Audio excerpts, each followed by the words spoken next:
Il existe plusieurs manières de réagir à l'offense. Certains ripostent, animés par la soif de vengeance, car ils croient que la douleur ne peut être apaisée que par une douleur équivalente. Ce sont les faibles, non pas parce qu'ils sont incapables, mais parce qu'ils ne contrôlent pas leur propre feu intérieur. À l'opposé, les forts préfèrent le pardon. Ils ont compris que la rancune est une chaîne invisible qui lie l'âme à l'offenseur, et que le pardon est la seule clé pour retrouver la paix. Mais au-delà de la vengeance ou du pardon, il existe une troisième voie, plus rare encore, celle de l'indifférence éclairée. Les intelligents ne se laissent pas happer par les bassesses. Ils observent, comprennent, puis passent leur chemin. Le monde est une vaste scène d'interférences. Nous sommes tous affectés par des fréquences que nous ne voyons pas.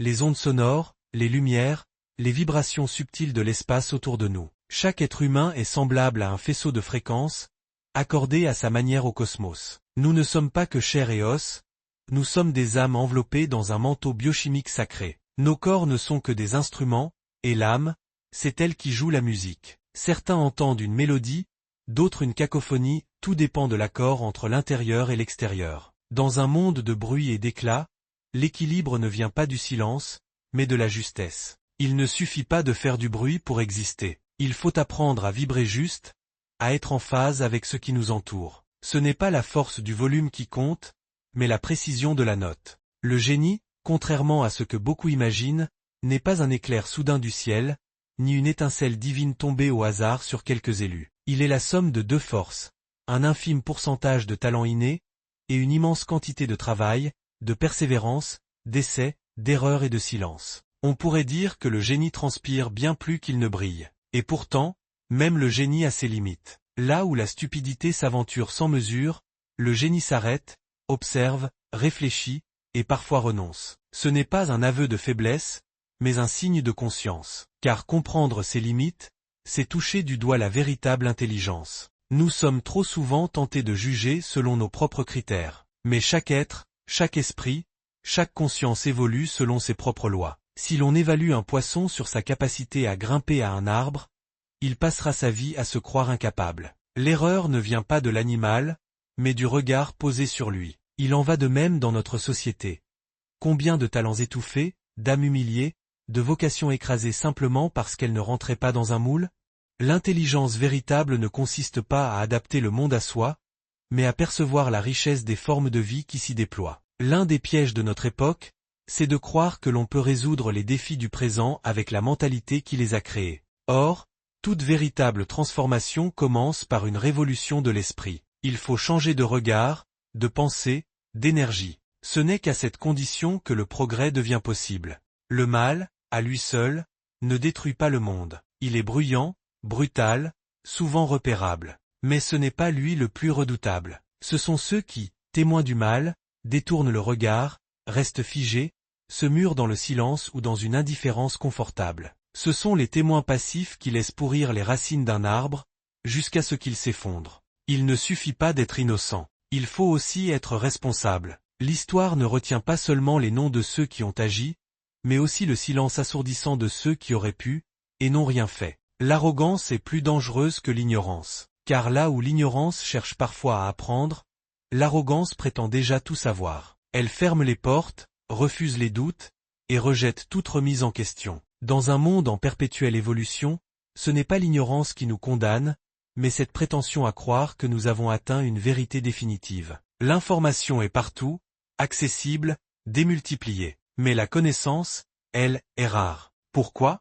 Parce que l'information ne devient savoir qu'en passant par l'expérience. Lire 1000 livres ne remplacera jamais une seule leçon de vie. La sagesse ne s'achète pas, elle se vit. Elle se forge dans les erreurs, dans les remises en question, dans les nuits sans sommeil et les matins de clarté intérieure. C'est par l'expérience que naît la véritable lucidité. Et cette lucidité, elle ne se contente pas d'accumuler des données. Elle en extrait du sens, elle éclaire le réel. Le système économique moderne repose sur un mécanisme sournois et redoutable, les intérêts composés. Ce qui fut présenté comme une avancée mathématique majeure est en réalité devenu une arme silencieuse, utilisée par certains pour asservir des sociétés entières. Les dettes s'accumulent, se multiplient, s'étendent comme des chaînes invisibles qui attachent les peuples à des maîtres qu'ils ne voient pas. Ce n'est plus la force physique qui opprime, mais la dette, les chiffres, les tableaux financiers. On n'a plus besoin de fouet quand les mensualités suffisent à tenir l'âme en laisse. Le génie des banquiers n'a pas été de créer la richesse, mais de manipuler la rareté, de faire croire que le monde appartient à ceux qui maîtrisent le langage des taux. Pendant ce temps, la productivité devient un piège. Produire plus, pour rembourser plus, et ne jamais sortir du cycle. La société se meut comme un hamster dans sa roue, courant toujours plus vite vers un horizon qui recule sans cesse. Mais il existe une sagesse ancienne, simple et redoutablement puissante, celle du mouvement équilibré. La vie, dit-on, est comme une bicyclette. Pour garder l'équilibre, il faut continuer à avancer. Cela ne veut pas dire accélérer sans fin, mais avancer avec conscience. Éviter la stagnation mentale, émotionnelle, sociale. Refuser l'immobilisme qui ronge. Avancer, non pas pour fuir, mais pour évoluer. Pour comprendre que le mouvement n'est pas l'ennemi du repos, mais son équilibre naturel. C'est ainsi que l'on vit sans se perdre, que l'on progresse sans s'épuiser. Dans une société obsédée par la réussite visible, titre, gain, reconnaissance, on oublie trop souvent l'essentiel. Il ne s'agit pas seulement de devenir un homme ou une femme de succès, mais un être de valeur. Le succès est une médaille que l'on accroche à l'extérieur. La valeur, elle, se cultive à l'intérieur, en silence, loin des projecteurs. La valeur ne se mesure pas à ce que l'on possède, mais à ce que l'on apporte. Un mot juste au bon moment, un geste humble, une présence vraie. Devenir quelqu'un de valeur, c'est préférer l'intégrité à la performance, la constance à l'éclat, l'authenticité au masque. La créativité est l'expression la plus joyeuse de l'intelligence. Lorsque l'esprit cesse de s'inquiéter, il commence à jouer. C'est alors que surgit l'idée neuve, l'élan du cœur, l'imagination libérée. Créer, ce n'est pas uniquement produire. C'est offrir une part de soi à l'univers, danser avec l'inconnu, peindre avec l'invisible. Il n'est pas rare, dans cette quête intérieure, de marcher seul. Avoir peu d'amis ne signifie pas être inadapté.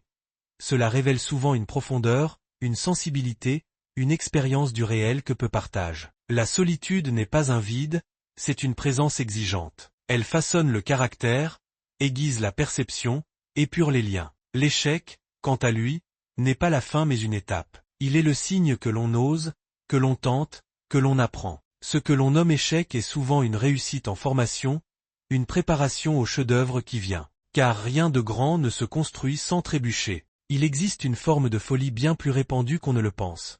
Celle de répéter sans cesse les mêmes gestes, les mêmes décisions, les mêmes raisonnements, tout en espérant que les résultats, eux, changeront. Ce cercle vicieux est une prison mentale, un piège dans lequel nous tombons souvent, par habitude ou par peur de l'inconnu. Changer demande du courage. Il faut se détacher de ce que l'on croit savoir, oser sortir de la zone de confort, affronter l'inconfort du doute. Mais c'est dans ce doute que naît la transformation véritable. Rien ne pousse sans rupture, sans tension, sans mise à l'épreuve. Nous passons trop de temps à tenter de contrôler les choses, à prédire, planifier, verrouiller. Mais la vie n'est pas un mécanisme à maîtriser, c'est une mélodie à ressentir. Et pour l'entendre, il faut parfois désapprendre. Cet aire, ikoter autrement. Le monde change, toujours. Ceux qui survivent ne sont pas les plus puissants, ni les plus intelligents, mais ceux qui s'adaptent, ceux qui savent écouter les signaux du réel et répondre avec souplesse. La sagesse n'est pas dans la rigidité, mais dans l'agilité de l'esprit.